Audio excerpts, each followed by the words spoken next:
나는 세상의 빛이니 라는 말씀을 가지고 이 시간 여러분들과 은혜를 나누고자 합니다. 자, 오늘 본문도 초막절을 배경으로 하고 있습니다. 초막절에 대해서 다시 한번 살펴보고 가겠습니다. 초막절은요, 마지막 8일째 날을 제외하고는요 7일 동안 매일 제사장 한 명이 실로암 연못에서 금으로 된 물병에 물을 가득 채워 가지고서 성전 제단에 붓는 의식을 거행했습니다. 의식을 거행한 이유는 이스라엘 백성에게 옛날 광야 시절에 하나님께서 반석을 통해 물을 주신 사건을 상기시키면서 오실 메시아 시대에 누리게 될 축복을 기대하는 것이었죠. 그런데 성전 제단에 물을 붓는 의식만 있었던 것은 아니었습니다. 저녁이 되면요 4m가 넘는 커다란 촛대를 2개나 세우고 예루살렘 시내를 밝혔다고 합니다. 그 촛대는요 성전 안에 금 촛대를 확대한 모형입니다. 그리고요 성전 안 구석구석에도 촛대들을 세워놓고 성전을 대낮같이 밝혔다고 해요. 자, 두 촛대가 의미하는 것은요 출애굽 당시 불기둥과 구름기둥으로 이스라엘 백성을 인도하여 주시고 지켜주셨던 하나님의 은혜를 기만하는 동시에 시내산에서 이스라엘 백성에게만 주셨던 율법 계시를 빛으로 기념하는 것이었습니다. 자, 이렇게 불을 밝히는 의식을 거행하고 있는 자들을 향해서 예수님은 오늘 본문에서 이렇게 외치는 거예요. 나는 너희들이 기념하고 기다리는 세상의 빛이다 라고 선포하시는 겁니다. 우리 12절을 보겠습니다. 우리 다 같이 읽겠습니다. 예수께서 또 말씀하여 이르시되 나는 세상의 빛이니 나를 따르는 자는 어둠에 다니지 아니하고 생명의 빛을 얻으리라. 아멘. 여러분, 예수님만이 죄로 인해 죽을 수밖에 없는 모든 인간을 구원하실 수 있는 빛이십니다. 그래서 예수님은요 자신을 따르는 자는 어둠에 다니지 아니하고 생명의 빛을 얻는다고 하신 거예요. 여기 따르다 라고 번역된 헬라어 아콜루 떼오는요 함께 길에 있다, 동행하다 라는 의미입니다. 그러니까 생명의 빛을 얻으려면 예수님과 같은 길에 있어야 한다라는 거예요. 여러분들에게 묻겠습니다. 예수님과 같은 길, 즉 예수님을 따르는 길이 그러면 쉬울까요, 어려울까요? 그렇죠, 어려워요. 어렵다는 것은 결단이 필요하다는 겁니다. 예를 들면 살을 빼기 위해서는요 음식을 줄이고 운동을 하겠다는 결단이 필요하죠. 규칙적인 생활을 하기 위해서는 시간표를 계획하고 시행하겠다는 결단이 필요합니다. 마찬가지로 예수님을 따르기 위해서는요 과거의 삶의 습관을 바꿔야 하는 결단이 필요해요. 좀 더 구체적으로는 과거의 자신만을 위한 삶의 습관을 바꿔 버리셔야 합니다.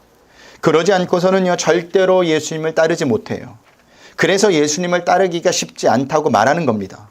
마태복음 19장을 보면요 부자 청년이 예수님께 나와서 영생을 얻는 방법에 대해서 묻는 장면이 나옵니다. 예수님은요 그에게 어떤 말씀을 하시느냐 하면 내 소유를 팔아 가난한 자들에게 나눠주고 그리고 나를 따르라고 하십니다. 그랬더니 부자 청년이 어떻게 했다고 합니까? 그렇죠. 재물이 많음으로 근심하며 돌아갔다고 합니다. 성경은요 근심하며 돌아갔다고 이야기하지 않고 재물이 많음으로 근심하며 돌아갔다고 합니다. 그 뒤로 부자 청년은요 성경에 다시 등장하지 않아요. 그것을 볼 때 부자 청년은 많은 재물을 자기 목숨처럼 생각해서 버리지 못했고 그로 인해 예수님을 따르지 못한 것 같습니다. 무슨 의미냐? 자신이 목숨처럼 생각했던 것들을 버리지 못하면 절대로 예수님을 따를 수 없다는 의미입니다. 그러므로 우리는요 예수님을 따르기 위해서는요 예수님과 상관없고 예수님 믿기 전에 목숨처럼 여겼던 것들을 다 버리셔야 돼요. 그래야 예수님을 따를 수가 있습니다. 그것이 생명의 빛을 얻는 거예요. 버리지 않고는요 절대로 예수님을 따를 수가 없어요. 생명의 빛인 예수님을 얻지 못한다라는 겁니다. 자, 이렇게 예수님께서는 자신이 세상의 빛이라고 말씀하시자 바리새인들은요 예수님의 증거가 참되지 않다고 반박을 합니다. 우리 13절을 볼까요? 우리 다 같이 읽겠습니다. 바리새인들이 이르되 내가 너를 위하여 증언하니 내 증언은 참되지 아니하도다. 아멘. 자, 왜 바리새인들이 이렇게 반박을 하는 것이냐? 예수님의 증거는 자신 스스로가 증거한 것이기 때문이라는 거예요. 사실 바리새인들은요 예수님이 자신을 세상의 빛이라고 말씀하시는 의미를 알았습니다. 어떻게 알았느냐? 유대교 랍비들은요 이미 하나님은 빛이시다라고 늘 가르쳐 왔기 때문입니다. 그러니까 예수님이 자신을 세상의 빛이라고 하셨을 때 바리새인들은 예수님이 자신을 하나님의 아들이요 성경에 예언된 메시아라고 주장하고 있다는 것을 알아들은 거예요. 하지만 그들은요, 예수님이 자신을 스스로 메시아로 증언하는 일에 대해서는 인정할 수 없었던 겁니다. 율법에 의하면 증언에는 반드시 2-3명의 증인이 있어야 증언에 대한 법적인 효력이 발생하기 때문이죠. 이에 대해서 예수님께서는 어떻게 말씀하시느냐? 우리 14절 15절을 볼까요? 다 같이 읽겠습니다. 예수께서 대답하여 이르시되 내가 나를 위하여 증언하여도 내 증언이 참되니 나는 내가 어디서 오며 어디로 가는 것을 알거니와 너희는 내가 어디서 오며 어디로 가는 것을 알지 못하느니라. 너희는 육체를 따라 판단하나 나는 아무도 판단하지 아니하노라. 아멘. 예수님의 이 말씀은 이전 5장에서 하셨던 말씀과는 완전히 다른 말씀입니다. 5장에서도 비슷한 논쟁이 벌어졌을 때 예수님은 어떻게 말씀하셨는지 아십니까? 우리 5장 31절을 보겠습니다. 요한복음 5장 31절을 보고 하겠습니다. 우리 다 같이 읽겠습니다. 내가 만일 나를 위하여 증언하면 내 증언은 참되지 아니하되. 아멘. 자, 이렇게 말씀하시고는 자신의 말이 참인 근거를 여러 가지 제시하셨죠. 세례 요한도 구약 성경도 하나님도 예수님 자신을 증거한다고 말씀하셨어요. 그런데 오늘 본문에서는 다르게 말씀하시죠. 자신의 증언이 참되다고 말씀하십니다. 그 근거의 이유는 무엇이냐? 예수님 자신이 어디서 왔고 어디로 가는지 알기 때문이라는 겁니다. 그렇다면 예수님께서 말씀하신 내가 어디서 오며 어디로 가는 것을 알거니와 라는 말씀은 무슨 의미일까? 먼저 내가 어디서 오며 라는 의미는 예수님 자신의 기원에 관한 것이었습니다. 자, 예수님은 태초부터 하나님과 함께 계셨다라는 의미예요. 우리 요한복음 1장 1절을 볼까요? 우리 화면에 나와 있는데 우리 다 같이 읽겠습니다. 태초에 말씀이 계시니라. 이 말씀이 하나님과 함께 계셨으니 이 말씀은 곧 하나님이시니라. 아멘. 자, 보세요. 태초에 말씀이 계시니라. 이 말씀이 누구와 함께 계셨다고요? 하나님과 함께 계셨다라는 겁니다. 자, 그리고 하나님과 함께 영과 가운데 교제하셨고 하나님께 보내심을 받아 이 세상에 오셨어요. 우리 요한복음 3장 16절도 볼까요? 외우는 말씀이지만 그래도 한번 다 같이 읽겠습니다. 시작. 하나님이 세상을 이처럼 사랑하사 독생자를 주셨으니 이는 그를 믿는 자마다 멸망하지 않고 영생을 얻게 하려 하심이라. 아멘. 자, 보세요. 하나님이 보내신 증거가 요한복음 3장 16절에 그대로 나오죠. 그 다음은 내가 어디로 가는 것을 알거니와 라는 의미입니다. 이 의미는 자신에 관한 운명에 관한 것이었습니다. 이 구조를 직역하면 그리고 내가 어디로 가고 있는 중이다 라는 말씀이에요. 자, 예수님은요 지금 자신을 세상에 보내신 하나님 아버지께로 가는 중이셨습니다. 그런데 하나님 아버지께로 가는 중에는요 반드시 통과해야 할 것이 있습니다. 그것이 무엇일까요? 죽음이에요. 죽음. 그런데 예수님께서 어떻게 죽으시죠? 십자가를 통해서 죽으시죠. 그러니까 예수님의 말씀은 십자가를 거쳐 내가 지금 하나님께 가고 있는 중이다 라고 말하고 있는 거예요. 하지만 바리새인들은요 이 사실을 몰랐습니다. 그래서 예수님은 바리새인들에게 너희는 내가 어디서 오며 어디로 가는 것을 알지 못한다고 말씀한 겁니다. 여러분, 예수님이 어떤 분이신지 모르면요 예수님께서 하신 일도 이해하지 못합니다. 이것은 예나 지금이나 마찬가지예요. 그래서 세상 사람들은요 성도인 우리가 예배드리고 헌금하고 헌신하는 신앙생활을 이해할 수 없어요. 그래서 그것을 보고 뭐라고 이야기해요? 저 사람이 교회에 미쳤다라고 이야기하는 겁니다. 그런데 우리가 생각하기에 자신이 미쳤다는 생각이 드십니까, 여러분이? 안 들죠. 안 드는 이유가 뭐예요? 예수님이 우리에게 행하신 일, 죄로 인해 죽을 수밖에 없는 우리를 구원해 주신 것을 알기 때문에 미쳤다는 생각이 안 들죠. 오히려 우리가 예배드리는 것이, 헌금하는 것이, 헌신하는 것이 당연하다는 생각이 드는 겁니다. 그래서 지금 이 자리에 나와 예배드리고 있는 것이 아닙니까? 우리는 미친 게 아니에요. 당연한 것을 하고 있는 겁니다. 맞아요. 예. 우리 집사님이 맞아요라고 이야기하시네. 맞아요. 예. 자, 예수님께서 또 어떤 말씀을 하시는지 볼까요? 우리 16절에서부터 18절을 보겠습니다. 우리 다 같이 읽겠습니다. 만일 내가 판단하여도 내 판단이 참되니 이는 내가 혼자 있는 것이 아니요 나를 보내신 이가 나와 함께 계심이라. 너희 율법에도 두 사람의 증언이 참되다 기록되었으니 내가 나를 위하여 증언하는 자가 되고 나를 보내신 아버지도 나를 위하여 증언하시느니라. 아멘. 자, 예수님은 하나님 아버지가 자신과 함께 계심으로 자신의 증거는 혼자의 증거가 아닌 둘의 증거이기 때문에 자신의 증거가 참된 말씀이라고 말하고 있는 겁니다. 자, 하나님 아버지는요, 항상 자신과 함께 존재하시는 분이시기 때문에 예수님의 증거는 둘의 증거가 된다는 말이에요. 사실 예수님이 행하신 모든 표적은요, 하나님이 함께 하시지 않으면 절대 불가능한 일들이었습니다.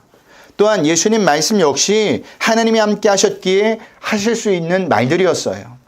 하지만 바리새인들은 이것을 이해하지 못했죠. 그래서 그들이 예수님께 이렇게 묻는 겁니다. 내 아버지가 어디서 있느냐, 어디 있느냐? 그들의 질문에 예수님께서는 이렇게 답하시죠. 우리 19절을 보겠습니다. 우리 다 같이 읽겠습니다. 이에 그들이 묻되 내 아버지가 어디 있느냐? 예수께서 대답하시되 너희는 나를 알지 못하고 내 아버지도 알지 못하는도다. 나를 알았더라면 내 아버지도 알았으리로다. 아멘. 쉬운 말로 하면 너희는 나를 알아보지 못하므로 하나님도 모르는 자들이라는 겁니다. 그러니까 예수님을 제대로 알지 못한다면 누구를 모른다라는 거예요? 하나님을 알지 못한다라는 거예요. 세상 사람들은요, 곧잘 우리에게 하나님이 어디 있느냐고 믿을 수 있게 보여달라고 하죠. 그러나 하나님은 영적인 존재이시기 때문에 육신의 눈으로는 절대 볼 수 있는 분이 아니에요. 그리고 거룩하신 분이기 때문에 죄로 오염된 인간은요, 하나님을 볼 수도 없습니다. 만약 하나님을 본다고 해도 어떻게 될까요? 인간은 죽게 되는 겁니다. 그래서 하나님이 인간의 눈으로 볼 수 있고 교제할 수 있도록 우리와 같은 인간으로 오신 예수님을 보내주신 겁니다. 하나님의 전적인 배려예요. 그러므로 예수님을 아는 것이 곧 누구를 아는 것이라고요? 하나님을 아는 겁니다. 그러므로 우리는 무엇보다 예수님을 알아야 돼요. 그래야 하나님이 어떤 분인지를 알기 때문이죠. 예수님을 모르면 하나님을 절대 알 수 없습니다. 그런데 우리가 여기서 놓치지 말아야 될 것이 있어요. 예수님을 안다는 것은요, 지식적으로만 아는 것을 가리키는 것이 아니에요. 그러면 예수님을 안다는 것이 정확히 무슨 뜻일까? 예수님과 교제한다는 뜻입니다. 여러분, 상대방을 제대로 알려면 무엇이 필요할까요? 교제가 필요해요. 직접 그 사람과 교제해봐야, 그 사람과 많은 시간을 가져봐야 그 사람의 성품과 취향과 가치관을 알 수 있는 겁니다. 처음 본 사람은요, 그 사람이 어떤 생각을 가지고 있는지, 어떤 가치관이 있는지, 어떤 생활을 하고 있는지 몰라요. 그래서 처음 만난 사람끼리는 말을 잘못하면 오해할 수도 있어요. 근데 친한 사람끼리는요, 하면 아라고 알아들어요. 그리고 그것이 잘못된 것이 아니라고 분명히 압니다. 왜요? 그만큼 새로운, 살아온, 교제한 시간이 길기 때문입니다. 가끔 최입사님이랑 저랑 자주 밥 먹고 자주 이야기하는 걸 보고 성도님들이 가끔 오해하는 부분들이 있어요. 목사님이 어떻게 저렇게 이야기하네? 예. 근데 저는 아무렇지도 않아요. 또 집사님이 어떤 의도를 가지고 있는지 알아서 오히려 고마울 때가 많아요. 그런데 최 집사님 대해서 모르니까 사람들이 오해할 때도 있다라는 사실입니다. 마찬가지입니다. 우리가 예수님을 제대로 알려면 지식적으로 아는 것을 넘어서 그분과의 많은 시간을 가져야 한다라는 겁니다. 그러면 우리는 예수님을 제대로 알 수가 있어요. 그럼 예수님과 많은 시간을 갖는다는 것이 뭐예요? 날마다 말씀과 기도를 통해서 예수님을 만나는 겁니다. 그거 아니고서는 우리는 절대로 예수님을 알 수가 없어요. 예수님이 어떤 분인지, 우리에게 무엇을 말씀하고 있는지 알 수 없다니까요. 그래서 여러분들에게 제가 늘 강조하는 것이 무엇입니까? 말씀과 기도를 놓치지 말라는 겁니다. 날마다 말씀과 기도를 통해서 예수님을 알아가라는 거예요. 그래야 하나님이 어떤 분인지, 하나님이 나를 향한 계획이 무엇인지 예수님을 통해서 알 수 있기 때문입니다. 요한복음 5장 18절 이후부터 유대인들은요, 예수님을 죽이기로 작정하고 있었죠. 그래서 대제사장들과 바리새인들은 아랫사람들을 시켜 예수님을 잡아오도록 명령하였습니다. 하지만 예수님을 잡아오지 못했죠. 그 의미는, 그 이유를 성경은요 계속해서 밝히고 있는데 아직 예수님의 때가 이르지 않았다라는 겁니다. 그 의미는 아직 예수님께서 십자가에 못 박혀 죽으실 때가 아니라는 거죠. 같은 구절이 오늘 본문 20절에도 반복되고 있습니다. 우리 20절을 보겠습니다. 우리 다 같이 읽겠습니다. 이 말씀은 성전에서 가르치실 때에 헌금함 앞에서 하셨으나 잡는 사람이 없으니 이는 그의 때가 아직 이르지 아니하였으므로라. 아멘. 자, 그렇다면 성경은 왜 이것을 반복하고 우리에게 알려주는 것이냐? 중요하기 때문이죠. 성경이 계속 반복한다는 것은 중요해요. 공부도 마찬가지예요. 선생님이 시험은 문제를 알려줄 때 계속 반복하죠. 동그라미 치고 동그라미 치고. 왜요? 시험에 나온다라는 거예요. 중요하다라는 거예요. 근데 그 중요한 내용은요, 뭐냐? 역사를 계획하시고 이끌어 가시는 분은 하나님이시라는 겁니다. 그리고 예수님께서 십자가를 지실 때가 아니라고 말하고 있는 겁니다. 이 진리를 잊지 않고 기억하는 것이 성도가 신앙생활을 하면서 흔들리지 않을 수 있는 비결이에요. 내 삶 가운데 내가 바라고 원하는 대로 인생이 흘러가지 않는다 할지라도 여전히 하나님이 내 인생을 붙잡고 계심을 분명히 알 때 우리는 낭망하고 좌절하지 않는다라는 거예요. 이것을 통하여서도 합력해서 선을 이루시는 하나님을 바라보게 된다라는 겁니다. 그때 우리는요, 믿음을 잃지 않습니다. 우리 21절을 보겠습니다. 우리 다 같이 읽겠습니다. 다시 이르되 내가 가리니 너희가 내가 가는 곳에서 너희가 오지 못하리라. 아멘. 자, 이 말씀은 예수님께서 바리새인들에게 자신의 죽음과 부활 또한 승천 그리고 죄인들의 결국에 대해서 말씀하신 내용이에요. 여기 내가 가는 곳이란 예수님이 오신 곳, 즉 하나님이 계신 곳을 말합니다. 더 쉬운 말로 이야기하면 하나님 나라로 가시는 것을 의미해요. 그리고 그 다음 바리새인들에게 너희가 오지 못하리라는 말씀은 너희들은 하나님이 계신 하나님의 나라로 갈 수 없다라는 말입니다. 자, 왜 예수님께서는 바리새인들에게 하나님 나라에 갈 수 없다고 한 것이죠? 하나님의 나라는 오직 예수님을 영접한 자만이 갈 수 있는 곳이기 때문이에요. 그런데 바리새인들은 예수님을 영접하지 않고 어떻게 했어요? 거부했어요. 그러니 하나님 나라에 갈 수가 없는 겁니다. 그래서 너희가 오지 못하리라 라고 말씀하신 겁니다. 이것은 오늘날도 마찬가지예요. 예수님을 영접하지 않으면, 예수님을 나의 구주, 나의 하나님으로 영접하지 않으면 그 어느 누구도 하나님의 나라 천국에 갈 수 없습니다. 오직 예수님만이 하나님 나라 천국에 갈 수 있는 유일한 길이라는 거예요. 그러니 다른 곳에서 천국 가는 길을 찾지 마시길 바랍니다. 천국 가는 길은 이 세상에 없어요. 오직 예수님의 개밖에 없다라는 사실을 분명히 아셔야 합니다. 이에 바리새인들은요, 예수님의 말을 듣고 빈정거립니다. 우리 22절을 보겠습니다. 다 같이 읽겠습니다. 유대인들이 이르되 그가 말하기를 내가 가는 곳에는 너희가 오지 못하리라 하니 그가 자결하려는가. 아멘. 자, 이 말은 우리가 갈 수 없는 곳으로 너 혼자 간다니 대체 뭐 대단한 곳에 가는 모양인데 그렇다면 너 혼자 죽기라도 한 말이냐라는 의미예요. 다시 말해서 내가 아무리 그렇게 말해도 스스로 죽지 않을 것이다. 그렇다면 내가 가는 곳에 우리가 가지 못할 이유는 없다라는 말이에요. 하지만 이들이 모르는 것이 있었죠. 그것은요, 예수님께서는요, 얼마든지 피할 수 있는 십자가의 죽음을 스스로 받아들이셨다라는 겁니다. 그 결과 죄로 인해 죽을 수밖에 없는 인간을 구원해 주셨다라는 거예요. 이것을 볼 때 바리새인들은요, 성경을 많이 안다고 자부했지만 영적으로 무지했어요.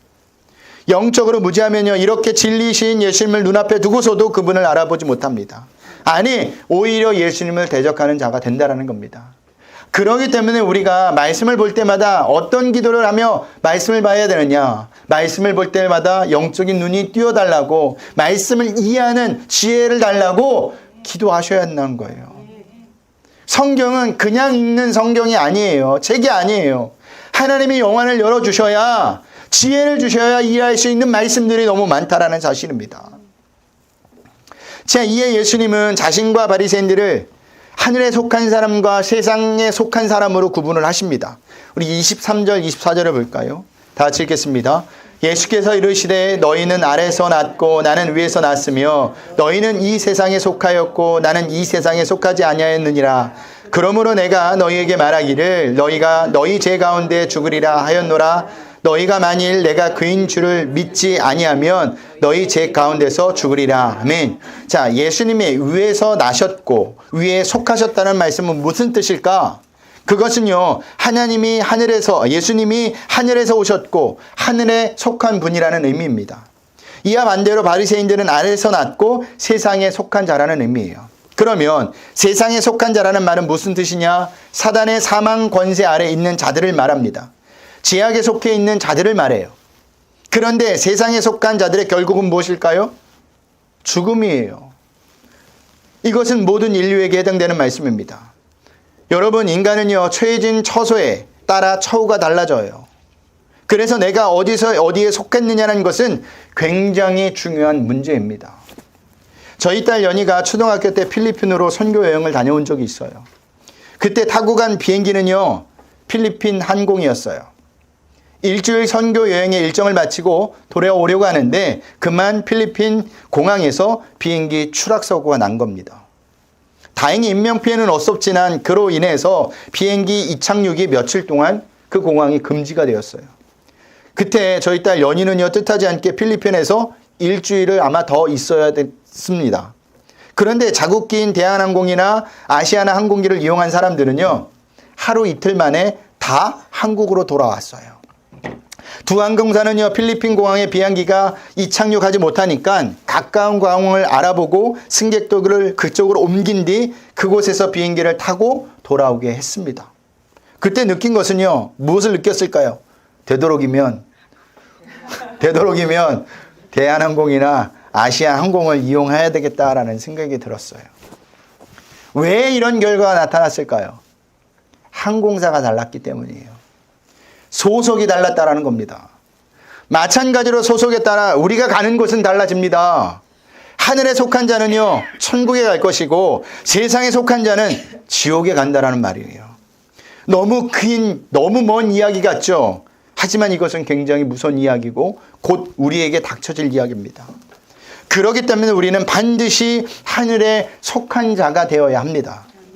그렇다면 어떻게 하면 하늘에 속한 자가 될 수 있을까? 길은 딱 하나예요. 죄로 인해 죽을 수밖에 없는 인간을 구원하러 오신 예수님을 영접하는 것밖에 없습니다. 예수님을 영접할 때 우리는 하늘에 속한 자가 됩니다. 신분이 바뀐다라는 거예요. 요한복음은요, 처음서부터 이것을 우리에게 알려주고 있어요. 우리 요한복음 1장 12절을 볼까요? 요한복음 1장 12절 우리 계속해서 읽을 텐데 한번 쭉 읽겠습니다. 요한복음 1장 12절 시작. 영접하는 자 곧 그 이름을 믿는 자들에게는 하나님의 자녀가 되는 권세를 주셨으니. 아멘. 영접하는 자는 무슨 권세가 주어진다고요? 하나님의 자녀가 되는 권세가 주어진다고 합니다. 요한복음 3장 17절을 보겠습니다. 요한복음 3장 17절입니다.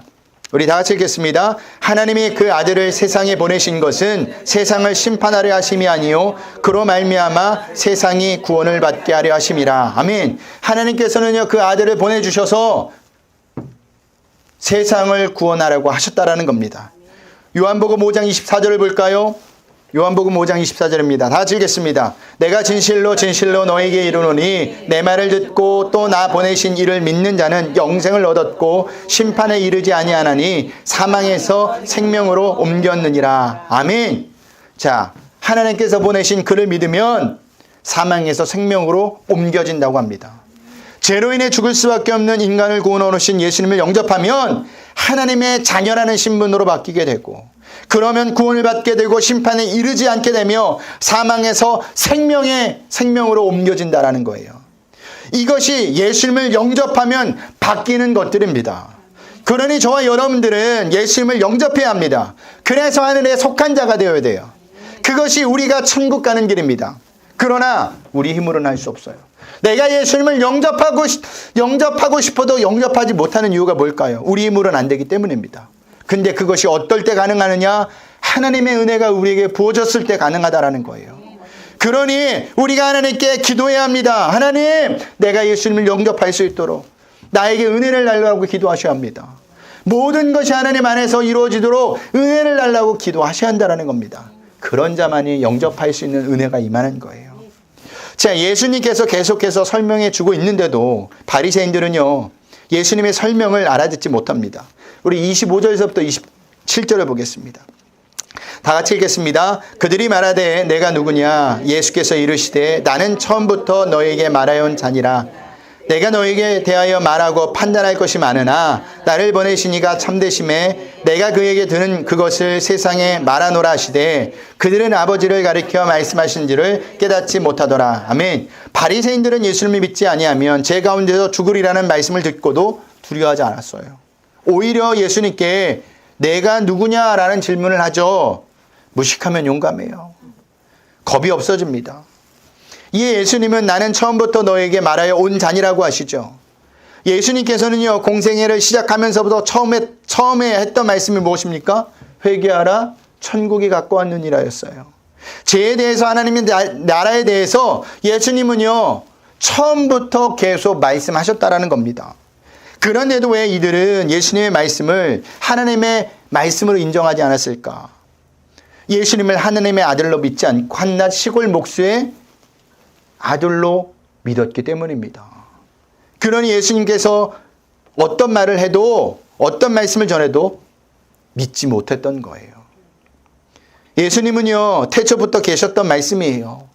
그 말씀은 절대 불변한 하나님의 진리입니다. 그렇기 때문에 우리는 예수님의 말씀을 들으셔야 합니다. 성경에 선포되어지는 말들을 다 믿으셔야 돼요. 왜 믿고 들어야 되느냐? 예수님만이 세상에 비치고 진리이시기 때문입니다. 예수님만이 우리를 하나님 나라로 인도할 수 있는 유일한 길이기 때문이에요. 말씀을 마치겠습니다. 예수님은 세상의 빛이세요. 예수님은 진리이십니다. 그 의미는 예수님만이 우리를 하나님 나라 천국으로 인도하실 수 있는 유인이란 분이라는 겁니다. 그분이 우리를 가장 좋은 길로 인도해 주실 거예요. 그러니 다른 것에서 빛과 진리를 찾지 마시고 예수님에게서 빛과 진리를 찾아 한 주간도 옳은 길로 인도받는 우리 브릿지교회 성도들이 되시길 주님의 이름으로 부탁드리겠습니다.